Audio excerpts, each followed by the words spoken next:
On the morning of October 12, 2023, there was an urgent and major missing person aired on all TV channels in the state. The city streets were supposed to be filled with voices of democracy, protesters, activists, and politicians exercising their right to free speech. The news on Vivian Hawthorne's disappearance sent shockwaves through the state. As the wife of prominent senator and gubernatorial candidate Samuel Hawthorne, her sudden absence just weeks before a crucial election ignited a political firestorm.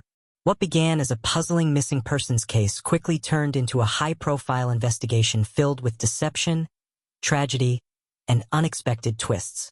Vivian had left home for a 3-day business conference in the capital, attending as a keynote speaker at a high-profile women's empowerment summit. By all accounts, Vivian had just delivered a keynote speech at the Women's Leadership Summit, an event celebrating the rise of female voices in politics and business. The event had been a resounding success, and her presence had further elevated Samuel's campaign.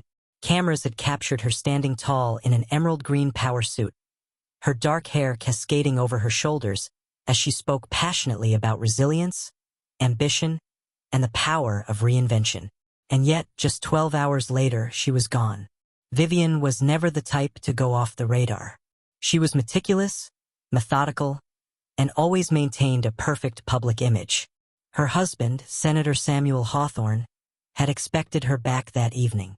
A car had been arranged to take her to the airport, and her assistant had confirmed her itinerary. But when the plane landed in their home city, Vivian wasn't on board. Was she abducted? Did she run away? Or was there something more sinister at play? Her phone went straight to voicemail. Security footage at the Grand Imperial Hotel showed her leaving alone, without her team, without any security escort. A second camera at a rental car agency captured her driving out of the city at 9:15 a.m. Her husband, Samuel, immediately raised the alarm. Samuel was locked in a bitter election battle, and tensions between rival supporters had already turned violent.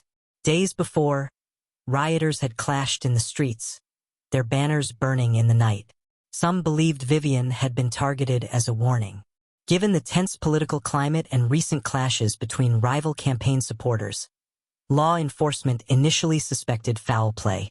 Analysts speculated that she had been kidnapped by political opponents to sabotage Samuel's campaign.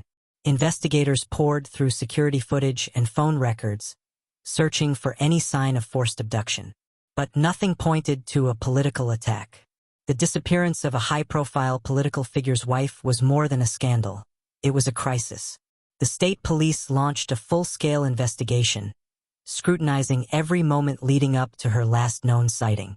The case ignited a media storm. News outlets speculated. Was this a political kidnapping? Did someone want to silence her?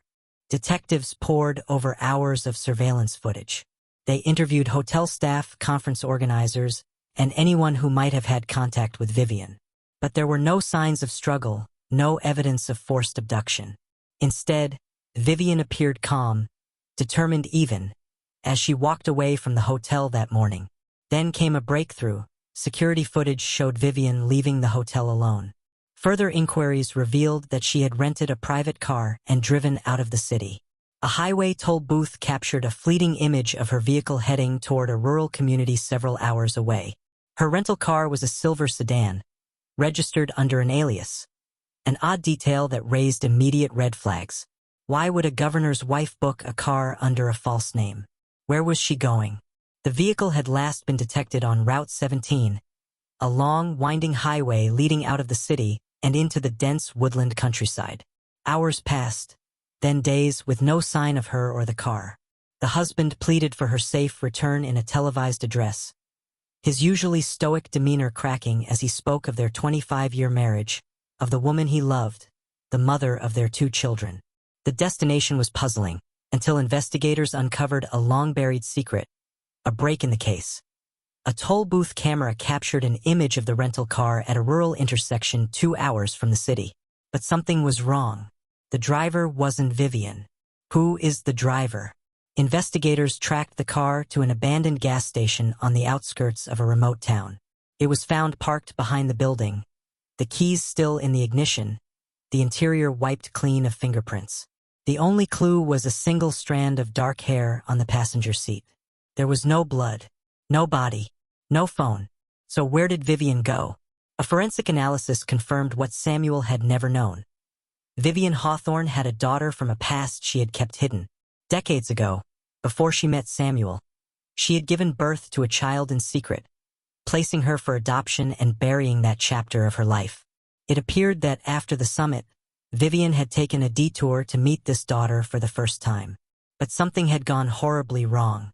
The daughter, 27-year-old Isabel Carter, had vanished the same day. But her secret journey ended in catastrophe. As the investigation intensified, an unexpected name surfaced: Daniel Whitmore. A former journalist turned recluse, Whitmore had been Vivian's high school sweetheart and, as it turned out, Isabel's biological father. Police uncovered records showing that Daniel had been in the same town where Vivian's rental car was last seen. More disturbingly, bank statements indicated he had withdrawn large sums of cash just days before her disappearance. 2 disappearances, 1 connection, and the key to the mystery was hidden in Vivian's past. When investigators arrived at his home, a secluded cabin deep in the woods, they found it empty. But a chilling discovery awaited them in the basement. A hidden underground room with a single cot, a locked steel door, and a collection of news clippings about Vivian. The pieces of the puzzle were beginning to form a terrifying picture. A frantic manhunt ensued. The media exploded with speculation. Was this a desperate act of love, revenge, or something far more sinister? Then, a 911 call changed everything. A gas station clerk, miles away from Daniel's cabin, also reported a disheveled woman stumbling inside, whispering for help before collapsing. By the time authorities arrived, she was gone, taken by a man matching Daniel's description. With lack of search awareness, Vivian drove back toward the airport to board a flight to return home after a long wait, and she could not see Isabel. An unexpected downpour reduced visibility on the highway. Just as she switched lanes, a truck jackknifed ahead, setting off a chain reaction crash. The wreckage was horrific. Flipped cars, blaring sirens, and the metallic scent of blood in the air. Several were injured, 2 lost their lives, and Vivian was pulled from the wreckage barely breathing. The chaos at the accident site led to a critical mistake. Vivian was misidentified as another victim. She was transported to a small local hospital, where she remained unconscious for days. When she finally awoke, she had no recollection of who she was or the life she had left behind. But someone else found her first. Daniel Whitmore, her high school sweetheart and father of the daughter she had just reunited with, had been in town by sheer coincidence. When he saw her fragile and disoriented in the medical center, his heart clenched. Seizing the opportunity, Daniel spun a web of lies, convincing the hospital staff that Vivian was his estranged wife. "This is my wife. She ran away, but I found her now. I'm taking her home." With no one to contradict him, he whisked her away to a secluded cabin deep in the woods. Daniel fed her false memories, telling her they had been separated, but were now given a second chance.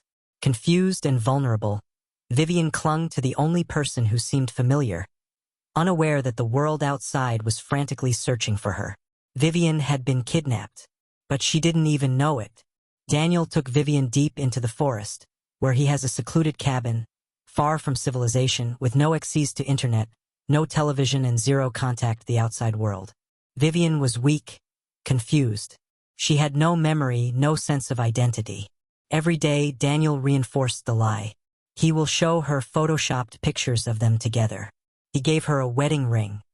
He convinced her she had run away from a cruel, loveless life, and she fell deeper into the illusion. But Daniel hadn't just taken Vivian. He had taken Isabel too. His twisted fantasy wasn't complete with just Vivian. He wanted the family he had lost. As investigators honed in on Daniel's whereabouts, a shocking new lead emerged.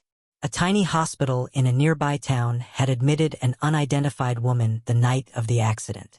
She had survived. She was alive, but she had no memory of who she was. And someone had already claimed her.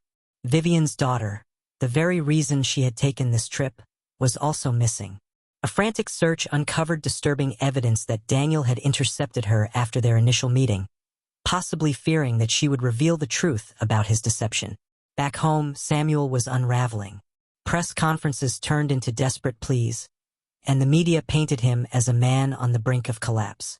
Investigators, working tirelessly, finally identified Vivian's rental car at the accident site, leading them straight to Daniel Whitmore's past. While searching Daniel's cabin, police uncovered a hidden underground room, a secure, soundproofed space where Vivian's daughter was being held. Investigators stormed in just in time, rescuing her before Daniel could enact the next phase of his delusional plan. In a chilling discovery, authorities found messages on Daniel's phone detailing a twisted plan to disappear with both Vivian and their daughter, recreating the family he had lost years ago. The situation escalated into a desperate race against time. Vivian was found in a fragile state, witnessing the horror unfold, was hit with a flood of fragmented memories. The shock of seeing her daughter in danger jolted her back to reality, shattering the illusion Daniel had created. Daniel's deception crumbled in an instant. He was arrested on multiple charges, including unlawful detainment, fraud, and kidnapping. Reuniting with her family was not the fairy tale ending the public expected. Samuel wrestled with the knowledge that Vivian had hidden a part of her past from him. The political spectacle of her disappearance turned into a media frenzy, and the emotional scars of her ordeal ran deep. Vivian was forced to reconcile the life she had forgotten with the one she had unknowingly begun to live. Though the political drama eventually subsided, Vivian Hawthorne's story remained a cautionary tale of fate, deception, and identity. The truth of her disappearance was not a calculated political maneuver, but a tragic twist of fate, one that forced her to confront the ghosts of her past while redefining her future. And as she looked into the eyes of the daughter she almost lost twice, she knew that some scars would never truly fade. Samuel Hawthorne's campaign collapsed under the weight of the scandal. Questions about Vivian's past, her hidden daughter, and the real reason behind her disappearance tore through the political landscape. While some sympathized with her ordeal, others painted her as reckless, a woman whose past had come back to haunt her at the worst possible time. Vivian herself was changed. The ordeal left deep scars, and she struggled to reconcile the life she had built with the one she had abandoned. She had found her daughter, but at what cost? And then came the final twist. Isabel, the daughter she had risked everything to find, refused to see her. As Vivian sat alone in a quiet room, staring at a photograph of the child she had once given away, she realized the cruelest irony of all. She had survived, but in the process she had lost everything. And now she was ready to start over. Vivian never returned to politics. The world moved on, but Vivian Hawthorne could not. She sat in the grand yet empty mansion she once called home, the walls closing in around her like a silent prison.